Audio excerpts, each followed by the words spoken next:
High, তো চলো আজ থেকে আমি তোমাদের সাথে ছোট ছোট করে পুজোর ব্লগগুলো শেয়ার করি। আর হ্যাঁ, গলার অবস্থা একদমই ভালো না। তোমরা সকলেই জানো বাড়িতে কোনো অনুষ্ঠান হলে বাড়ির মানুষদের উপর থেকে কতটা চাপ যায়, তো সেই চাপের ফলই এগুলো। তো দেখো, অনেক রাত হয়ে যাওয়ার পর আমরা পুজোতে বসে পড়েছি সকলে, ব্রাহ্মণও চলে এসছে। এখানে সমস্ত রকম জোগাড় জান্তি যা যা করা হয় সমস্তটা কমপ্লিট। তারপর এখানে যে 108টা প্রদীপ ধরানো হয় না, এখানে তার বদলে 108টা মোমবাতি ধরানো হয়েছিল, ব্রাহ্মণই বলেছিল, তাই এখানে সেটা ধরিয়েছিলাম আমরা সকলে মিলে। তো তারপর এটা দিয়ে আমার বেস্ট ফ্রেন্ডকে বরণ করা হয়। আর হ্যাঁ, এই ভিডিও ক্লিপগুলো একটু এদিক ওদিক হয়ে গেছে আমি জানি, তো তোমরা একটু মানিয়ে নিও। আর এই পুজোটা না আমাদের বাড়ির মানসিক কালী পুজো ছিল। অ্যাকচুয়ালি 2024-এর জুন মাসে আমার জন্মদিনের কিছুদিন পর আমার মা বাবার একটা বড় অ্যাক্সিডেন্ট হয়।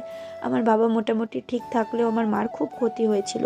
প্রায় 1 মাস মতো আমার মা নার্সিংহোমে অ্যাডমিট ছিল। আমাদের দিন রাত 24 ঘন্টা ওখানেই কাটতো। তো সেই সময়টা আমার জীবনের সব থেকে খারাপ সময় ছিল।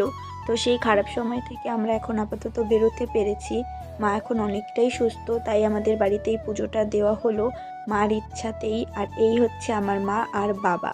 তো এইভাবেই আমরা পুজোর রাতটা কাটিয়েছিলাম। আরও ব্লগ পরপর আসছে তোমাদের জন্য।